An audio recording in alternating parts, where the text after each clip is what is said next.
Samantala, noong maganap ang pagpaslang ni Lino sa mag-inang aswang, ay may isang aswang pa na nasa anyong ibon ang nakadapo sa puno ng nyug habang nasasaksihan ang lahat ng kaganapan. Tahimik itong lumuluha sa nangyari sa kanyang ina at nakatatandang kapatid. Noong maging abo na ang dalawa niyang kalahi, ay tahimik na rin siyang lumipad at umalis sa lugar. Tinungo niya ang bayan ng San Felipe, pero halos boundary lang ng San Felipe ang inuuwian ng aswang nasa anyong ibon. Habang lumilipad ito papabalik, ay nakatunghay naman sa itaas ang isang may edad na lalaki. Alam niyang ang bunsong anak niyang babae na ang papabalik. Noong lumapag sa lupa ang ibon, ay mabigat ang pagkakabagsak noon dahil agad nagpalit ang anyo bilang isang magandang dalaga. Nagtaka ang amang si Mang Mario kung bakit ganun ang nangyari sa kanyang anak. Gayong wala naman siyang naaamoy na dugo mula rito. Kinuha niya ang isang malapad na tuwalya at ibinalot sa walang saplot na katawan ng anak bago iyon tinulungang makatayo. "Anak, ano nangyari sa'yo?" "Tay, sila nanay at kuya po, wala na." "Ha? Ano ibig mo sabihin na wala na?" "Patay na sila, tay." "Paano iyon nangyari? Isang mataas na uri ng mangkukulam ang iyong ina at hindi basta-basta tatablan ng mahinang uri na tigalpo. Si kuya mo naman ay isa ng ganap na asbo. Narating niya na ang antas ng isang malakas na uri ng asbo. Paano siyang napatay? Napagtulungan ba sila o napasok sa isang bitag?" "Hindi ko alam, tay. Pero hindi ganon. Nakarinig ako ng putok, nakahalintulad ng sa baril. Pero hindi malakas at hindi maingay. Tapos nakita ko na lang si nanay na bumagsak sa lupa. Doon na sumugod si kuya. Tapos may dalawang lalaki ang lumabas mula sa isang bahay. Pareho silang walang armas. Sinugod ni kuya ang medyo may kalaparan ang katawan. Pero hindi naman malaking tao. May naghagis roon ng itak at sinalubong ng itak si kuya at nahiwa sa leeg. Isang hiwa lang ang tinamo ni kuya at hindi na nakabangon pa. Tapos kumumpas iyong isang matikas at matangkad na lalaki. Otomatikong naging abo si nanay at kuya." "Ha? Anong klaseng mga babaylan na nakatira sa bahay na iyon? Paanong mapapatay si nanay mo na isang bala ng baril? Tsaka isang hiwa lang ang pumatay sa kuya mo? Napaka-imposible noon. Hindi siya kayang matabla ng isang itak sa antas niyang iyon." "Hindi ko po alam, tay, kung paano nangyari ang lahat. Pero isa po ang malinaw. Patay na sila nanay at kuya at naging abo na." Napakamao naman ang tatay ng dalaga na si Mang Mario, kasabay ng pagtulis ng mga kuko sa kamay. Kaya ilan sa mga kuko ay bumaon sa kanyang palad na naging sanhi ng pagtulo ng dugo. "Magbabayad sa akin ng mahal ang pamilyang yun! Uubusin ko sila!" Galit na sigaw pa ni Mang Mario. Sumagot naman ang anak. "Pero tay, wala na si nanay at kuya. Ano nang mangyayari sa akin kung pati kayo ay mapapahamak?" "Hindi, anak. Magtiwala ka sa akin. Hindi ako nabuhay ng 100 taon dahil isa ako normal na aswang. Marami ako pinagdaan ng labanan at mga panunugis ng mga magagaling na antingero at babaylan. Pero lahat iyon ay nalampasan ko dahil isa akong malakas na uri ng aswang. Masyado na siguro ako nagtiwala sa kakayahan nila nanay at kuya mo. Kaya sila napaslang ng kung sino lang na hindi naman kilalang albularyo." "Pero tay..." "Wala nang pero-pero. Dalaga ka na, Miriam. Umalis ka sa lugar na ito at lumipat sa lungsod. Doon ka maghanap ng trabaho para meron kang matitirhan at makakapambiktima ka ng hindi mapagdududahan. Iyon ang gagawin mo kung sakaling mapaslang rin ako. Pero sinisiguro ko sa iyo, hindi iyon mangyayari dahil ang pamilyang iyon ang papanaw bukas ng gabi." Galit na wika pa ni Mang Mario, kaya wala nang nagawa ang dalaga nitong anak kundi ang pumasok na lang sa kanilang kubo at nagbihis ng damit. Samantala, sa bahagi naman ni Lino, naligo na muna si Lino bago siya umakyat sa ikalawang palapag at tumuloy sa kwarto nila ni Rosalia. Naabutan niyang nagche-check ng isang bagong sniper's rifle si Rosalia habang nasa harapan ng lamesa na nakaharap sa bintana. Umupo si Lino sa kama at sumandal sa headboard habang tahimik na nakatitig kay Rosalia. Lumipas ang 2 minuto ng katahimikan na walang nagsasalita. Napansin naman ni Rosalia na nakatitig lang si Lino sa kanya. "Oh, ano yun, mahal? May kailangan ka?" Kasi si Gabriel naglalambing na doon raw muna ako matulog sa kwarto nila." Ngumiti naman si Rosalia. "Si Gabriel ba talaga ang nangangailangan sa iyo o ang sinapupunan na kanyang pinagmulan?" Kakamot-kamot naman si Lino ng ulo. Si Gabriel siyempre." "Hay naku, Lino, sa tagal nating magkasama, kilala na kita lalo na sa kanyang bagay. At sa totoo lang, kaya nga mas lalo kitang minamahal kahit ganyan ka, dahil may respeto ka sa akin. Kahit alam mong tanggap ko naman ang sitwasyon nating tatlo ni Mariposa, nagpapaalam ka pa rin sa akin tuwing gusto nilang makasama ka." "Oo, pumapayag ako. Sige na, pumunta ka na roon bago pa makatulog si Gabriel. Wala ka rin namang mapapala rito sa kwarto natin dahil meron ako. Ano pang hinihintay mo? Umalis ka na. Iniistorbo mo ang pagkakalas mo nitong baril eh." Agad namang tumayo si Lino at lumapit kay Rosalia. Sabay yapos rito at dinampian sa noo. "Salamat, mahal ha.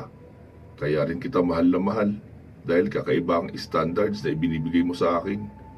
Iniintindi mo ako." "Oo naman, dahil mahal kita. Kaya sige na, umalis ka na. Ipagpapatuloy ko na itong ginagawa ko." Wika pa ni Rosalia at muling humalik sa noo si Lino bago siya tuluyang umalis. Pagkapasok niya sa kwarto ni Mariposa at Gabriel, ay gising pa si Gabriel. "Yay! Dito matutulog si Papa Lino!" Wika pa ni Gabriel. Kaya doon na humiga si Lino sa kama kung saan nakahiga si Gabriel. Sabi pa ng bata, "Papa, basa ka naman po ng isang story lang." "Okay, sige."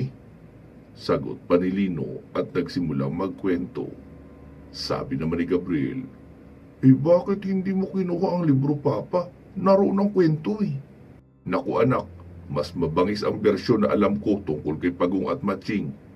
Alam mo bang nag-imbita pa si Pagong ng mga tropa niya para gumanti pang muli kay Matching at nagkaroon pa sila ng totoong away dahil tinawag din ni Matching ang mga kakampi niya. Samantala si Pagong ay sina Leon at Elepante ang hiningian niya ng tulong. Kaya walang binatbat sa laban ang grupo ni Matching." "Wala naman yun sa libro, Papa eh." "Wala nga. Hindi na kasi yun isinulat kasi magiging mahaba na ang kwento.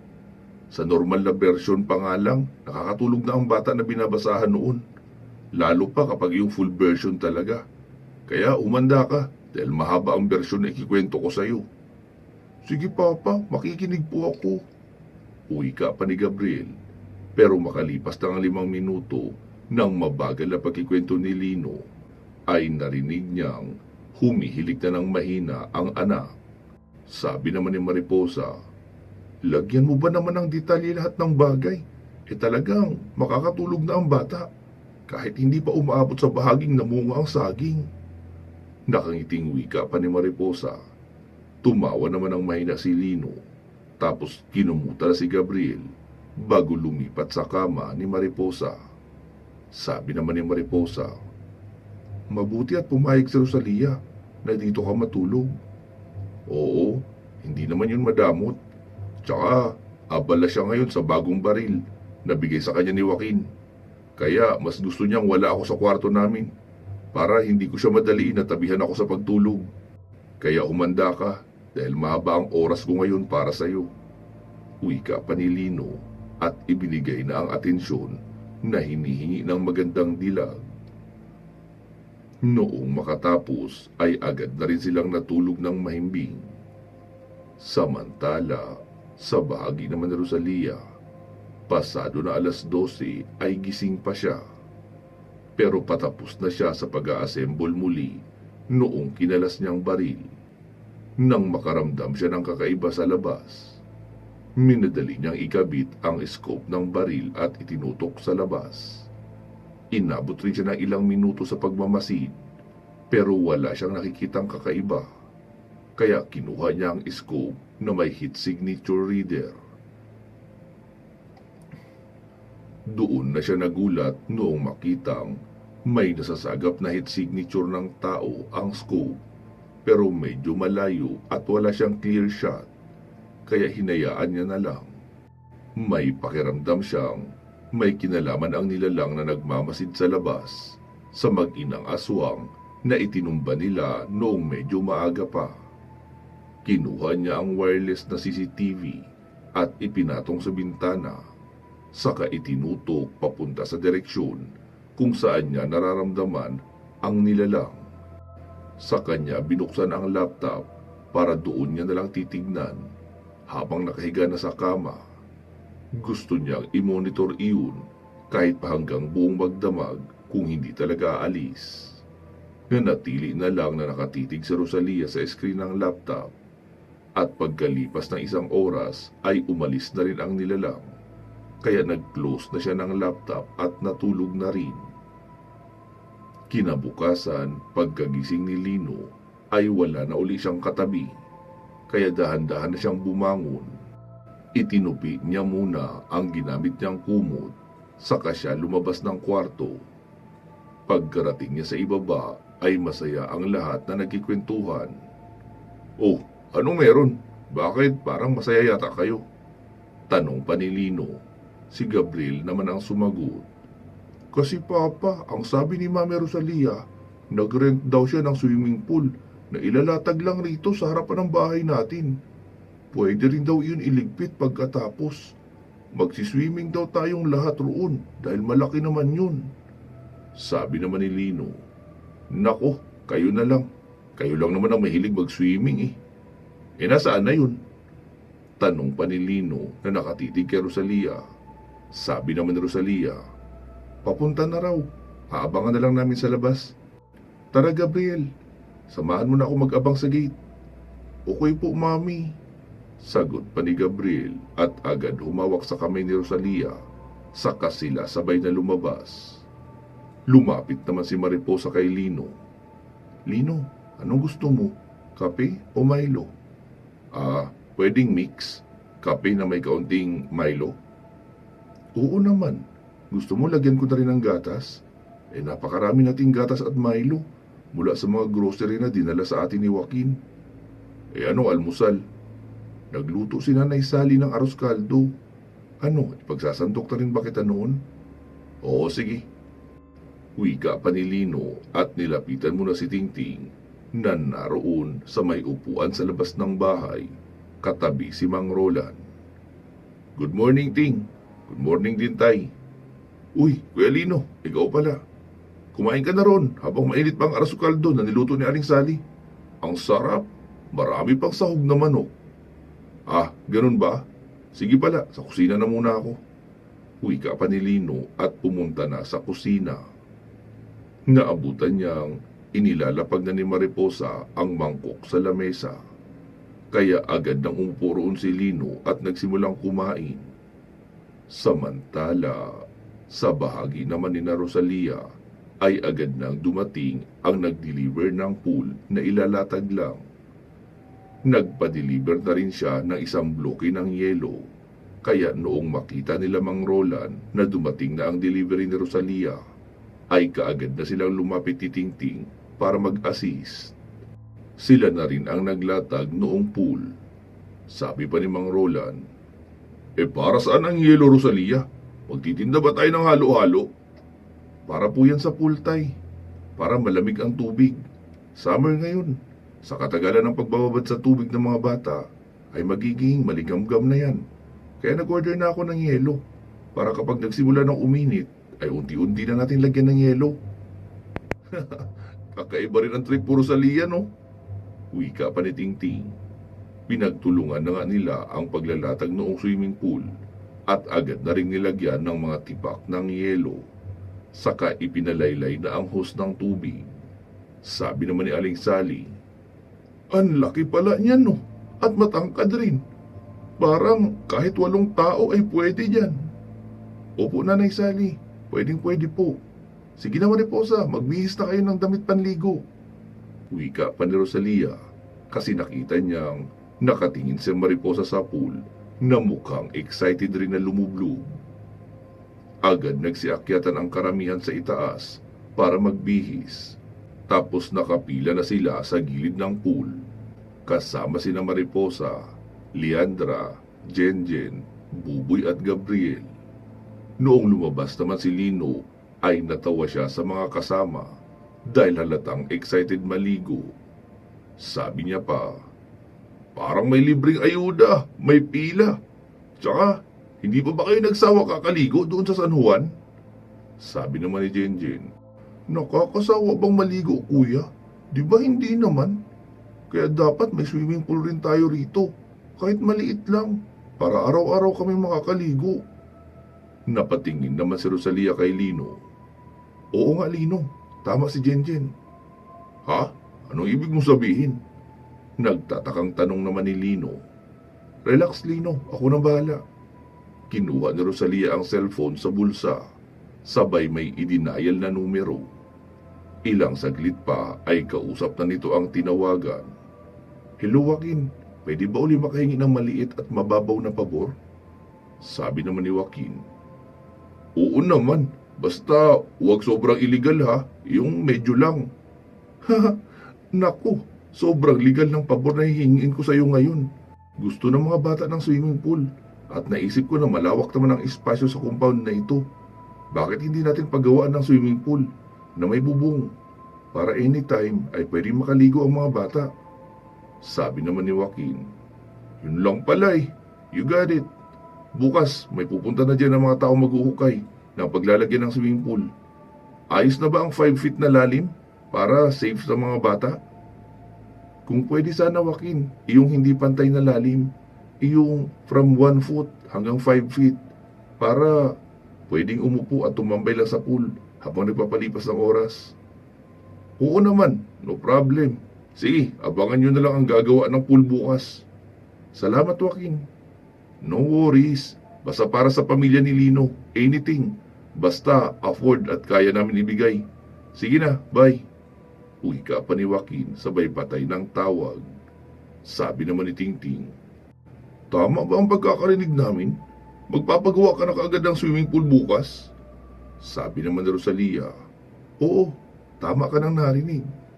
Nagsigawan naman ang lahat ng yehe, lalo na ang mga bata, sa magandang balita na kanilang narinig. Tapos sabi ni Rosalia, "Oh, sige na, maligo na muna kayo dyan sa pool na inarkila natin para masulit naman ang ibinayad ko dyan. At sa susunod na linggo ay totoong swimming pool na ang pagliliguan natin." Wika pa ni Rosalia, kaya agad nang nagsipasok sa pool ang mga bata, kasama na sina Mariposa at Leandra. Habang masayang naliligo ang iba, ay naroon naman si Lino at Tingting, nakaupo sa may mahabang upuan na inilagay nila sa may lilim ng puno ng mangga, habang hawak ang tag-isang 20 pounds na dumbbell at nagsasagawa ng bicep curl. Nang lumapit sa kanila si Rosalia, "Lino, hindi pa tayo pwedeng lumakad mamayang gabi patungo ng San Carlos?" "Ha? Bakit mo nasabi? Umalis na ba sila Darius roon?" "Hindi sila Darius ang problema, kundi dito. Kagabi, pasado 12:00 yata yun, nang may maramdaman akong kakaiba sa labas. Kaya ginamitan ko ng scope at hinanap. Nakita kong may isa pang aswang ang nakamasid sa atin rito. Mas malaki at mas malakas ang heat signature niya na rumirehistro. Ibig sabihin, mas malaki siya at mataas na uri kaysa doon sa mga sumugod kagabi. Sa tingin ko ay maaring asawa noong matandang hukluban. Dahil kung may anak ang hukluban, hindi imposibleng may asawa rin siyang aswang. Kaya magkaiba sila ng lahi noong lalaking dumating. Anong lahi ba yung dumating na lalaking aswang na nakalaban ni Tingting? Sabi naman ni Tingting, Asbo yata yun. Maitim ang pangangatawan eh, lalo na sa bandang mukha. Pero parang may halo rin na pagkagabunan dahil naging aso siya nung sumalakay. Sabi naman ni Lino, di sige, mag-aabang na lang muna tayo mamayang gabi. Mukhang padre di pamilya ang makakaharap natin at maghihiganti ang kanyang pakay. Kaya hindi natin kailangan pa ng pain. Kahit sino pang makita niya rito ay papaslangin niya bilang paghihiganti. Kaya mamaya pagkalubog ng araw ay sarado na dapat ang pintuan at lahat ng mga bintana. Sabi naman ni Rosalia, ang OA naman kung pati mga bintana. Nakagrills naman lahat ng bintana at hindi mahihila pa palabas din ng mga bata. Tama na yung ang pintuan na lang ang nakasara. Tapos sa loob ako mag-aabang. Kayo naman ni Tingting ang sa may unahan mag-abang para makita nyo rin ang pagdating niya. Okay sige, sabi mo eh. Sagot pa ni Lino at napapaisip sa paparating na panganib na darating sa pamilya niya sa kinagabihan. Bihira siyang makaramdam ng takot kung silang tatlo lang ni Tingting ang nalalagay sa peligro. Pero ibang usapan na kapag ang pamilya niya na ang nalalagay sa alanganin. Lumapit naman sa kanila si Aling Sally. Anak, anong gusto niyong ulam sa tanghalian?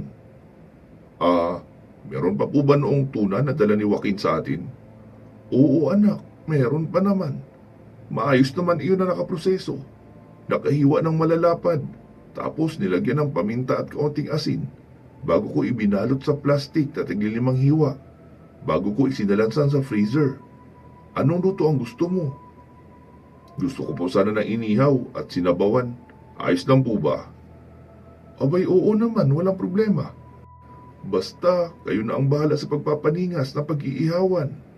Sabi naman ni Tingting. Sagot ko na po yan Aling Sally, pati na pag-iihaw. Di sige, walang problema. Mangunguha na pala ako ng sili, luya at tanglad dito sa mga tanim ni tatay mo. Ang ganda talaga ng lupa rito anak, dahil mabilis lumaki at dumami ang mga pananim eh. Oo nga po nay, pansin ko rin yun.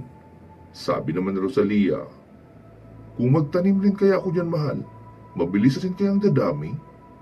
Oo naman, bakit? Ano bang balak mong itanim? Mga bala ng sniper's rifle ko, para hindi na ako nauubusan. Naku po, ayan na naman tayo sa baril niya. Wika pa ni Lino na napapahawak sa noo. Sabi ni Nanay Sally, diba, kahit anong itanim dyan, madaling dumadami. Baka lang naman pwede ako magtanim ng bala dyan. Sabi naman ni Tingting. Naku Rosalia, si Joaquin lang ang sagot sa problema mong iyan. Huwag mo nang idamay ang taniman ng gulay. Natatawang wika ni Tingting at tumayo na rin agad upang iset up ang paglulutuan ng inihaw na tuna. Kinatanghalian ay masaya nilang pinagsaluhan ang inihaw na tuna pati na ang sinabawan. Ang mga bata at mga dalaga naman nakatatapos lang magbihis mula sa ilang oras na paliligo sa pool ay lahat maputla ang mukha at halos mag-violet na ang labi sa ginaw. Sabi naman ni Aling Sally, talo nyo pa ang naligo sa dagat habang may bagyo. Namumutla na kayo sa ginaw oh. Sabi naman ni Mariposa, si Rosalia kasi nay, panay ang dagdag ng yelo sa pool. Kaya para tuloy kaming naliligo sa loob ng ref. Sabi naman ni Rosalia, at least, hindi nyo naramdaman kapag isa sa inyo ang umihi sa pool dahil malamig naman. Nagtawa na naman ang mga bata. Sabi naman ni Lino, ayun, huli na ang mga guilty. Biglang nagtawanan eh. Sabi naman ni Mariposa, kadiri kayo. Sabing walang iihi sa loob ng pool eh. Alam nang hanggang mukha natin ang nilulubog roon. Sabi naman ni Gabriel, hindi ko po napigilan mama eh. Bigla na lang kasi ako kinilig sa lamig. Tapos ayun, nabitawan ko na. Sabi naman ni Buboy, ako rin, ang lamig kasi. Pero masarap magbabad kapag malamig ang tubig, kaysa iyong maligamgam na tubig lang. Sabi muli ni Mariposa, palitan natin ang tubig yan mamaya kung maliligo kayo mamayang hapon. Pero after kumain ay magsitulog muna kayo. At pagkagising na maligo uli. Yay! Sagot pa ni na Gabriel at Buboy. Nagpatuloy ang masarap at masaya nilang panananghalian habang nagkukulitan. Kinahapunan nga ay muling nagsiligo ang mga bata. Nagluto naman si Aling Sally ng tsampurado at iyon ang merienda ng mga nilalamig sa paliligo sa manual setup na pool na maraming nakalagay na yelo. Pagsapit ng alas 4 ay sabi ni Lino, "Oh, tama na yan. May paparating uli na aswang ngayong gabi. Kaya kailangan wala nang lalabas. Walang magbubukas ng bintana sa itaas ha. Dito lang sa baba ang pwedeng nakabukas. Tapos ang pintuan ay isasara natin. Baka early bird ang aswang na sumalakay at dumating na kaagad kahit hindi pa ganap ang dilim at mahablot pa kayo papalabas. Dito lang kayo sa kwarto manood ng TV habang nakasarado ang bintana. Walang tatambay sa sala ha, maliban kay Ate Rosalia nyo. Kami ni Tingting ang magbabantay sa labas. Pero doon kami malapit sa gate dahil gusto namin makita ng malinaw ang pagdating ng aswang." Sabi naman ni Gabriel, "Pwede po ba akong tumulong, Papa?" "Naku anak, hindi pa. Di ba sabi ko, mag-enjoy ka muna sa pagiging bata at sa paglalaro.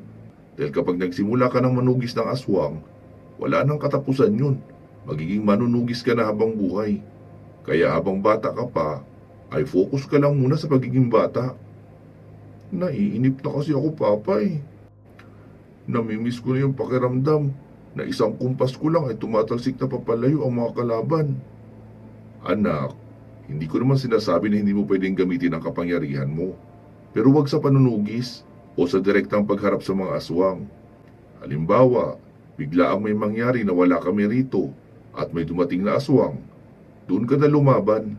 Pero unahin mo ang pagpuprotekta sa pamilya natin, hindi ang pagpatay sa aswang. Dahil ang pamilya natin ang mahalaga. Pamilya muna palagi ha." "Opo, Papa. Sige po, susundin ko po ang mga sinasabi nyo." "Okay, sige anak, magbihis na kayo. Tapos doon na kayo sa isang kwarto sa katapat ng kusina. Para nakikita kayo ni Lola Sally habang nanonood kayo roon. Mariposa at Leandra, kayo na ang bahala magbantay sa kanila ha." "Oo, Lino." Sagot pa ni Mariposa at tumangulang din si Leandra. Pansamantala, muna natin puputulin dito itong ating kwento. Magsama-sama po tayong muli sa part 338. Mag-iingat po kayo palagi at hanggang sa muli.